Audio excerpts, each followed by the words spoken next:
Après le sucre, l'huile de palme, le lactose, cette protéine contenue dans certaines céréales est devenue une sorte d'ennemi alimentaire.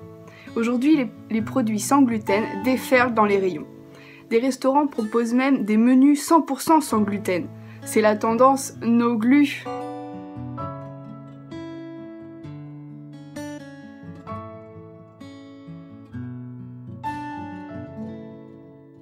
Les personnes intolérantes au gluten doivent bannir le gluten de leur alimentation. Cette protéine leur cause inflammation chronique de l'intestin grêle, appelée aussi maladie cœliaque, qui altère la capacité à assimiler les nutriments, minéraux et vitamines. En France, 1% de la population serait concernée.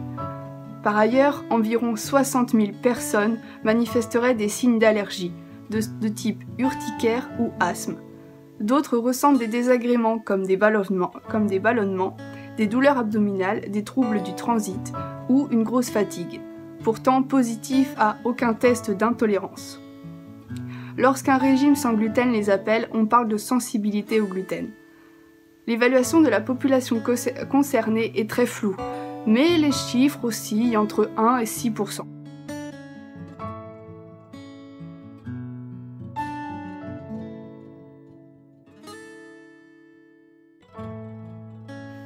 Médiatisé par quelques sportifs, célébrités, le régime sans gluten rapporte à l'idée de performance, de minceur et de réussite, d'où son succès auprès des personnes pourtant tolérantes au gluten mais qui s'interrogent sur leur équilibre alimentaire.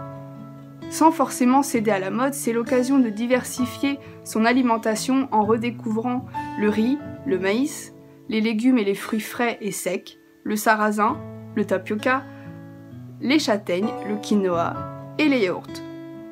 Mais sans gluten ne veut pas dire sans gras, sans sucre, ni même sans additifs.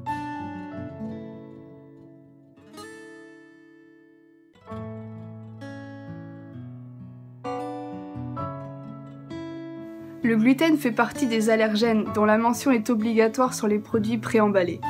Pour aider les consommateurs, certains produits affichent le logo très explicite de l'AFDIAG, c'est l'Association française des intolérants au gluten, qui représente un épi de blé barré dans un cercle, que je vais vous mettre ici.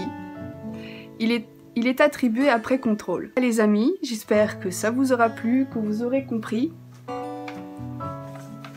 Surtout les allergies, ce que les personnes intolérantes au gluten peuvent parfois ressentir, ce qu'ils peuvent avoir comme symptômes. Mais aussi ce qu'ils doivent bannir comme aliment. Et j'espère que ça vous aura aidé dans votre compréhension. Et je vous fais la bise, les amis.